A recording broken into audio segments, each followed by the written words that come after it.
Joining us now from his farm in Mill School, Illinois, is United Soybean Board Director and farmer Doug Winter.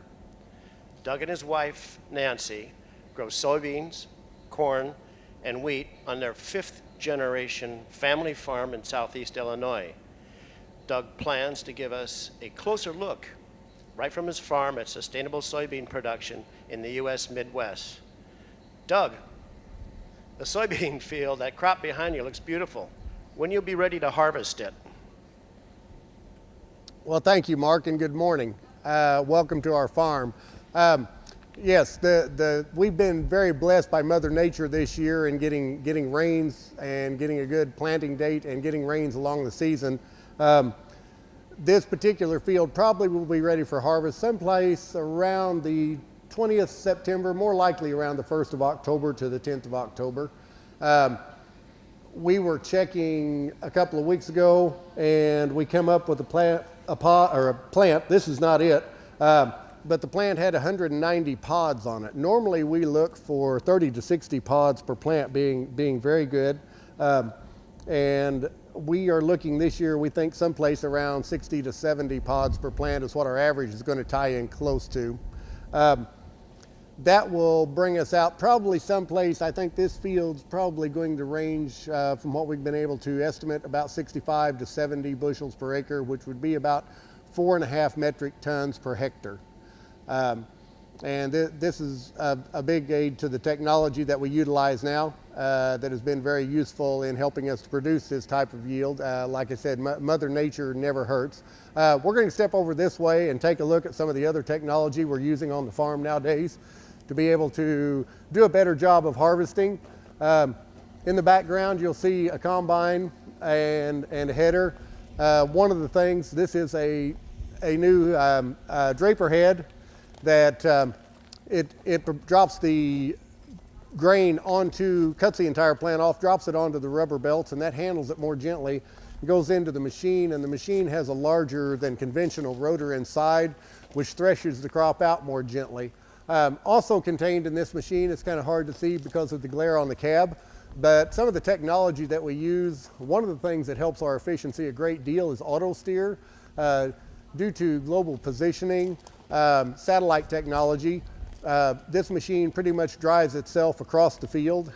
We turn on the end and push an engage button, and it will track all the way across the field in a parallel track to the last pass that you made. That lets us take advantage of keeping that header full and this machine full, which is where it operates the best all the time. Also contained in the machine, we have a yield monitor, which is in that same system on that screen. What it does is takes a snapshot every 2 seconds of exactly where you are spatially exactly in that field, and it also records the yield at that point. So you get a yield map. I have one over here. We'll take a look at it.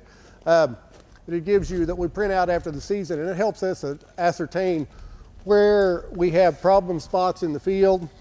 The color coding, the red is higher yielding areas, the blues to darker blues and greens are the lower yielding areas, and that lets us do a better job of managing the fields and knowing exactly what we need to pay attention to next planting season or next year. You'll also notice both of these machines are on rubber tracks instead of tires. We have found that the rubber tracks are a lot more beneficial as far as being able to reduce soil compaction.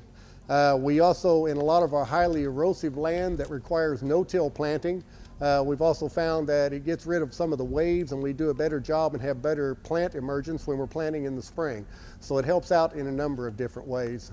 Really makes a large difference on how the operation runs and really aids our soil health in the operation. Thank you. Doug, you showed us some of the equipment used to harvest soybeans. What about planting the seed? How is sustainability a consideration at planting time? Well, the seed technology that has developed in the last few years has been a major component of improving what we are able to grow and the sustainability of our crops. We'll step over here. We're going to take one of the first things that starts as soon as we are done harvesting. This is a soil sampling rig. Belongs to one of the local fertilizer companies, Burnt Prairie Fertilizer, that we use for input supplies. This machine will actually take soil samples. We lay out our samples. I'll show you a little bit of the way we used to do it. This is a hand soil sampling probe, and you put it down, step on it, you pull your sample out, you dump it in the bag.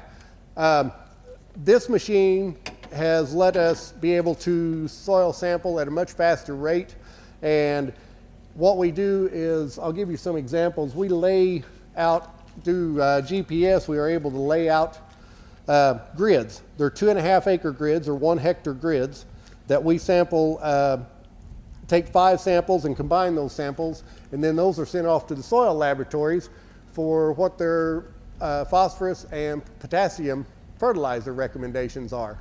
What this lets us do is do a more precise job of putting exactly what that 1 hectare needs in fertilizer. Rather than using a broadcast rate all over the farm at the same rate, we can specialize down to 2.5 acres or 1 hectare on what we need on each one of those. The spreader rig that you see in the background here, the Terrigator, it is a 2-compartment rig. It holds phosphate in the front compartment, potash or potassium in the rear compartment. It has 2 belts. It will, and the computer inside the machine knows what the recommendations on each one of these grids are, and those belts will run at different rates or different speeds, and it lets you combine exactly what you need for that grid and changes on the go going across the field. So this way, we're only putting out what the crop needs as far as soil fertilization, and it helps us with, it helps us economically, of course. We're not using a lot of excess fertilizers. It's very sustainable. It keeps a lot of the excess fertilizers, the phosphates, and a number of things like that out of the groundwater supply, because the crop's using what you're putting on that plant or what you're putting on that field, rather than having a lot of excess fertilizer that's unused out there. Speaking of soil, Doug, how do you ensure soil and nutrients stay in place in your fields? We use a number of things. We'll walk back over here towards the bean field. There's a number of different farming practices that we use nowadays. No-till and mulch-till systems, terrace systems, even tiling systems that we use. This particular field is on a system tile. We have 4-inch plastic tile buried every 40 feet in this field. That helps us take care of our excess water. Also, we found that these tiling systems on a system tile will develop capillary drainage ways in the soil, and it has increased our soil moisture holding capacity without having to use irrigation and use groundwater like that. In the terrace systems that we use a berm or what we call the terrace in our more highly erosive ground that's got more of a grade or more of a fall to it. Some of the ground behind that tree line and to the north of us all require either terrace system or no-till planting to be able to control the loss of soil and the loss of soil nutrients. And so that's what we have utilized, those types of practices to make better use of the soils and to be able to maintain the health of the soil and to keep that soil in place and to maintain our yields on ground that would have, before the use of these practices, would have been less productive without the use of these particular practices. I'm sorry? No, it's okay. Thanks, Doug. But anyway, we use a number of these different things.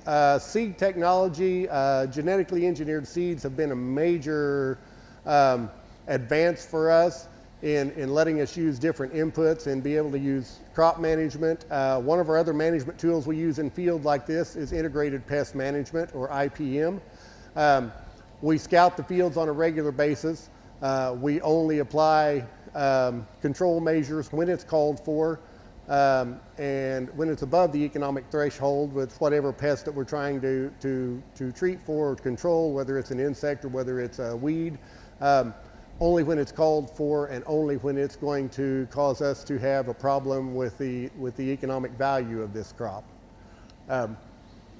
One of the other things I might mention that we walked past and I didn't think about, the grain system and the semi over there, after the crop is harvested, and we harvest on the go. This machine, that's the reason the auger buggy is sitting there.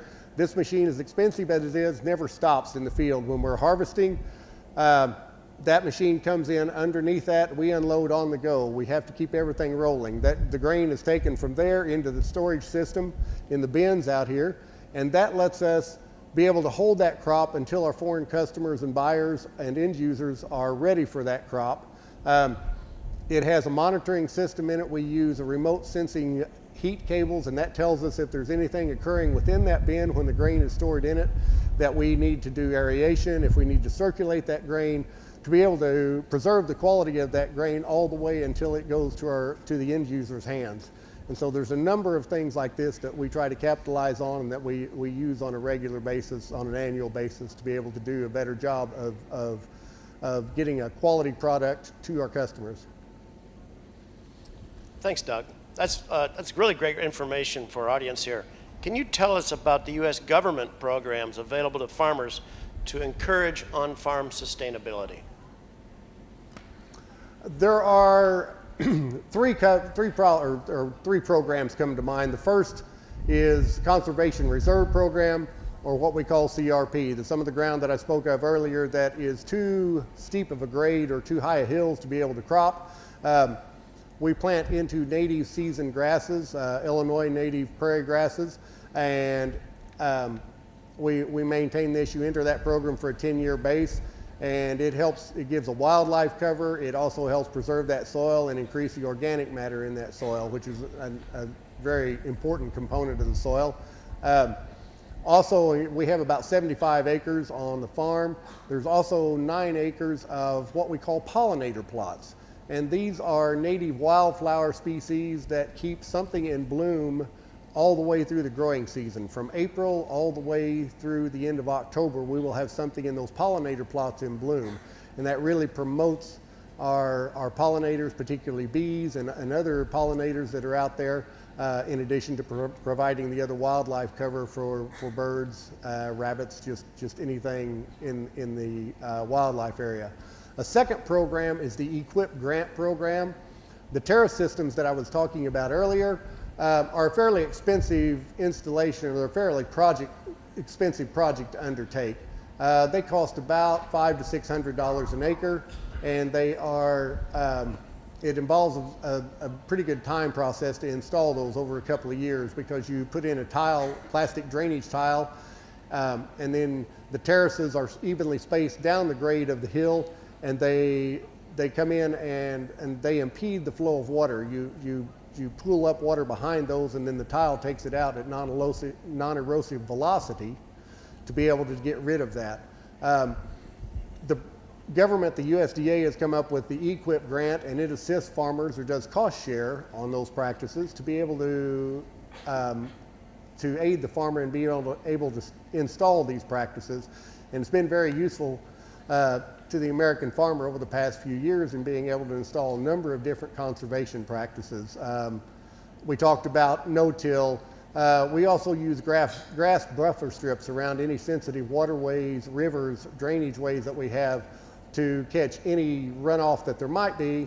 These grass strips will help to filter those. Just a number of conservation measures out there that technology has helped us advance over the past few years, and to make better use of those and do a better job of holding those nutrients in that soil in place where it needs to be. The last government program, which is not necessarily a program, but the USDA requires us to register every year to certify what our crop acreages are. As far as yields, the practices that we've used on conservation lands that are highly erosive, that we've used conservation planting, that we have adhered to those different steps that we need to do, even getting into some things with energy usage. Those have been very instrumental in the use of the USEC Soy Sustainability Assurance Protocol, and those are used as our third-party audit and verification for that sustainability certification. So those three have really been a big benefit to the American farmer in being able to assure that we have a sustainable crop out there, and that we're being as efficient as possible with our input usage, with our energy usage. What we try to do is grow more on the same amount of land, and with a lot of the technology that we have out there today, we hope to achieve in the future even growing more on less land. It takes approximately 10,000 years to create 1 inch of topsoil, so we have to be very diligent as farmers in preserving that topsoil and being able to keep, it's the most important thing that we have. Topsoil and water are the 2 main components that you really have to be successful in farming and to be profitable in farming and dependable as a supplier of grains. Wow, thanks, Doug. As we open the session up for questions from the audience, do you have anything else that you want us to, in the audience to know about sustainable soybean production? Probably the only other thing that comes to mind is just to let the audience know that the American farmer really stands ready to be a dependable, sustainable supplier of grain to them, regardless of whether it's soybeans, corn, wheat, or some of the other grains that we grow and export and supply. Farmers are ready to adopt the technology that we currently have and are adopting the technology we currently have to do a more sustainable job of providing you with what you need to conduct your businesses, and that we are ready to adopt new technologies as they emerge and to try to do an ever-improving sustainability for the American farmer is a system of continuous improvement. From year to year, you make changes in the way you do things. You make changes in what your operations are to do a better and better job all the time for profitability and for a guarantee of a safe and trustworthy supply of grains and foods for customers around the world. I might make one other note that if y'all are ever in the Midwestern area, Mark, I think you have my contact information. I would love to entertain any of the participants or yourself on the farm and would like to welcome you for a visit. Thank you very much. Now for the audience, we're going to open it up for questions. So if you all have any questions about sustainable farming, Doug's right there to answer them right from the farmer's mouth, so to speak. Preguntas? I'll start off with one. You had mentioned that you plant grasses to separate your fields from water and keep it like that. How much space do you usually give for retention of the water before it goes into other water resources? It will depend on the size of whatever type of tributary, whether it's a small stream or a river or anything like that. As a general rule, our minimum grass filter strips will be 60 feet wide, which is approximately 20 meters. Some of the larger rivers that we go against, we go up to around 80 feet, which would be probably in the area of 25 to 30 meters. It just kind of depends on what the grade of the ground is, how heavy the velocity, how high the velocity and speed of that water hitting that filter strip will be, and we kind of tailor them to what the needs are in each individual application. Thank you. I have one. Okay. Hi, Doug. My name is Fradbelín Escarraman. I'm a contractor for USEC. I cover the Caribbean region. Can you please elaborate on how GMO beans have helped you use less chemicals in the field and how that translates to the environment and more yields and better product? Yes, thank you. GMO beans or genetically engineered soybeans have helped us a great deal, particularly in more highly erosive areas. They have helped us to be able to farm grounds that we prior would not been able to have farmed without being able to control our soil and nutrient loss. The control measures that it allows us to use and the tolerance to certain herbicides has been a big boon to us, both in highly erosive land and in land such as the flatter fields like is behind me. We have coupled that with integrated pest management, or IPM, and we are using a lot less volume of herbicides than what we were for instance, 20 years ago, 25 years ago, before the introduction of GMO or genetically engineered crops. We've used genetically engineered crops on our farm for about 21 years, and it has been a great reduction in the volume of different control measures that we are having to introduce into the environment, and it has therefore reduced our energy usage. So it's had a great deal of effect. The GMO crops or genetically engineered crops have had a great effect on being able to reduce a bunch of those operating measures that we were using prior to their introduction. Thank you. Next question. How long takes in the average the technology to become successful or you can pay for it? And how long do this take? For example, these big machines. I'm sorry, could you restate? I didn't quite catch that in my. Oh, maybe I will do it in Spanish. Somebody's going to translate it to become more easier because I don't know one of the words. Okay, the question is, what's the return on the investment on all that fancy equipment that you guys are using nowadays? Well, that kind of depends on where the Chicago Board of Trade decides that I'm going to be tomorrow. The price, the rate of return, the combine, the auger buggy we were looking at, we normally figure that we are probably going to run that machine for about 8 years. We figure if we can't get at least a 10 to 15% return on investment over that period, over the life of that machine, then we need to take a really hard look at what we have invested in machinery or what I need to do differently to become more efficient. But normally in a year-to-year return, the farming operation, we hope to come out with about a 10%, on a good year, maybe a 15% profit. It has been lower than that, but that is what we actually strive for, and for our return on investment day in and day out, that's what we normally look for, someplace around 10%, and we look at this equipment life to be someplace around an 8 to 10 year life.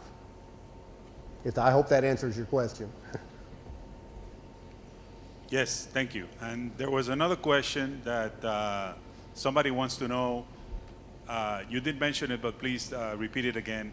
What is the yield per acre or per hectare that you guys are getting right now?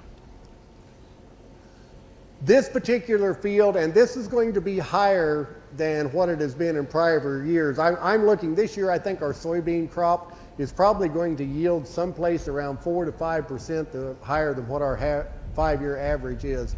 This particular field at around 65 to 70 bushel per acre is going to be somewhere between 4.25 and 4.5 metric ton per hectare. Hi Doug, thanks for showing us around your farm. I'm Matias Illonis, a chef from Peru. I'm wondering if any of your pesticides, fungicides, or herbicides are organic or produced within the perimeter of your farm. What we use as far as, let me think how to say this, the herbicides that we use and the fungicides that we used are commercially produced. Some of our IPM measures are organically produced beneficial insects that we use to control different things like aphids, bean leaf beetles, a number of things like that. There are wasps and some predatory flies and some predatory bees that we use to be able to control those. So we kind of use a combination. We're trying to do anything we can to reduce what usage we have to have on commercially produced insecticides or fungicides. I'm sorry. Insecticides are the easiest, and fungicides and herbicides. One of the things that we also incorporate into the farm is crop rotation, and that we found that that's very beneficial in being able to control a lot of the pests and from any type of pests, as far as some of the fungicides, some of the leaf diseases, some of the insects that we encounter, some of the weeds. This field behind you will be in corn next year, or maize, I guess as it's called in your country. And we found out that we use a corn-soybean rotation greatly reduces what we have to do from year to year as far as pest control measures. Some of the more highly erosive ground that we were talking about earlier, the more of the hill ground and the rolling ground, we use a corn-soybean wheat rotation, bringing wheat in on that ground every third year. In addition to being a good cover crop, that uses a lot less it controls a lot of our soil erosion with being able to hold that in place, and we plant directly into that residue. One of the other things we've done that's been very beneficial as an organic measure has been, and something we're trying for the first time this year, it's just been tried in our area a couple of years, is the use of cover crops. We're going to plant a combination of a cereal rye and a radish.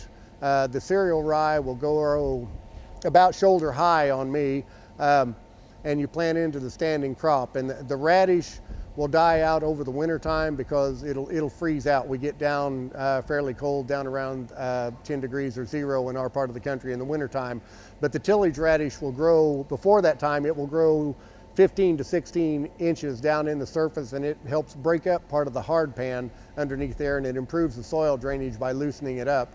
And then the cereal rye on top of the ground holds that crop in place. Once we have planted the soybeans or the corn into that cover crop, then we will come through and we kill that cover crop off.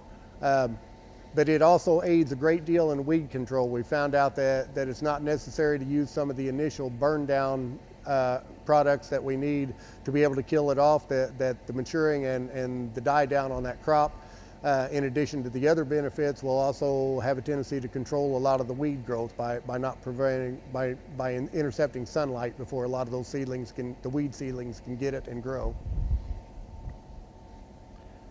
Doug, this is Mark again. Back on the sustainability subject, did you become sustainable all at once, or was it a gradual process?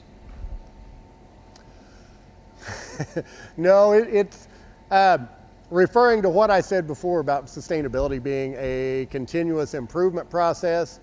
Sustainability from the very beginning has been a continuous learning process. From the first years, from 15 years ago when we first started hearing sustainability as kind of a catchword, or as our customers began to request and demand more sustainability in our production, we began to look at a lot of the ways that we were doing things and fine tune those. But one of the things, American farmers, I'm a fifth generation farmer. I remember what my grandfather did, what my father taught me. I farmed with my brother for a number of years before he retired last year. A lot of the things as far as what are now considered sustainable have been in practice for the past 80 to 100 years in farming. My great-great-grandfather started out in 1865, and so we've been at this a long time, and it's been a constant process of learning, what works, what doesn't work. For many years it was more trial and error or experimentation to try to learn what we needed to do right, what we needed that was going to be the most economical fit along with the most profitable fit. So we've done a number of things. It's like I said, it's been a continual learning process. I think probably over the last 15 to 20 years, we began to concentrate more on documenting what we do. A lot of what we did that was sustainable was just what my grandfather always termed the right way to farm it.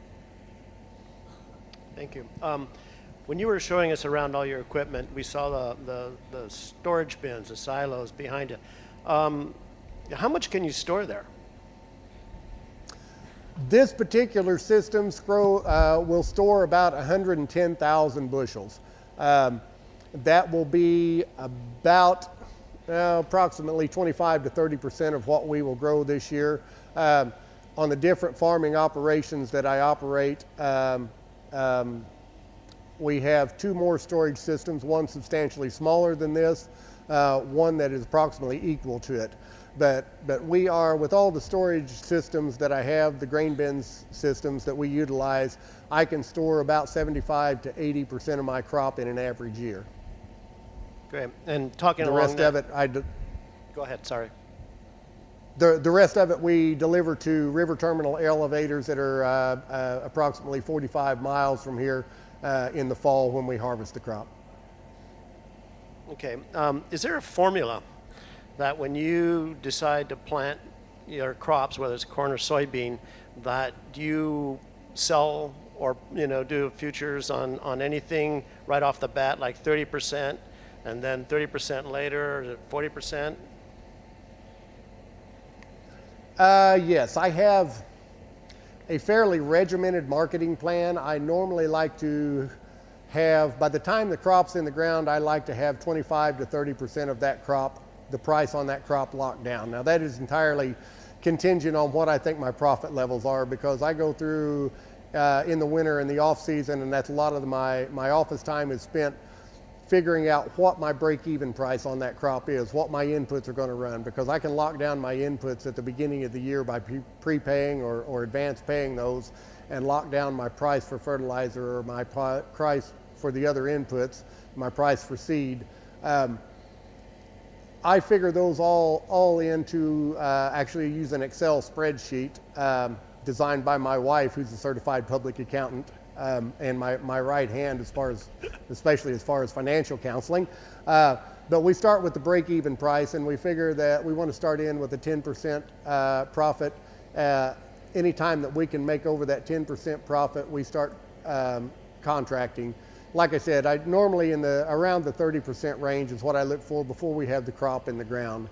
By the time we see what type of stand or what type of population we have in the crop, 60 days after planting, we begin to get some idea of what our establishment is. At that time, if the prices are in nearly a break-even area, or like I said, in that 10% above range, we'll probably go ahead and move that marketed quantity up to around 50%.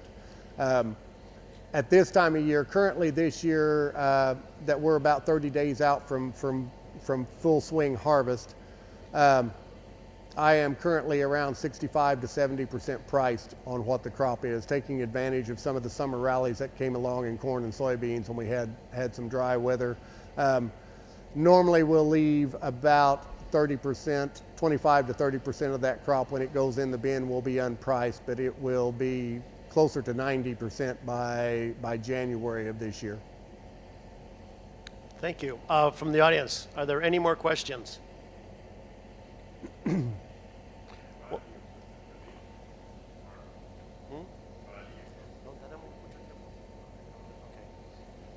Okay, well, Doug, I want to thank you.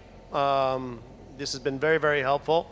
Thank you for talking to the audience and them having a chance to see your farm live and all the information you've given us on sustainability and how you do your operations. Thank you very much. All right, well, thank you, Mark. It's been a pleasure talking with you.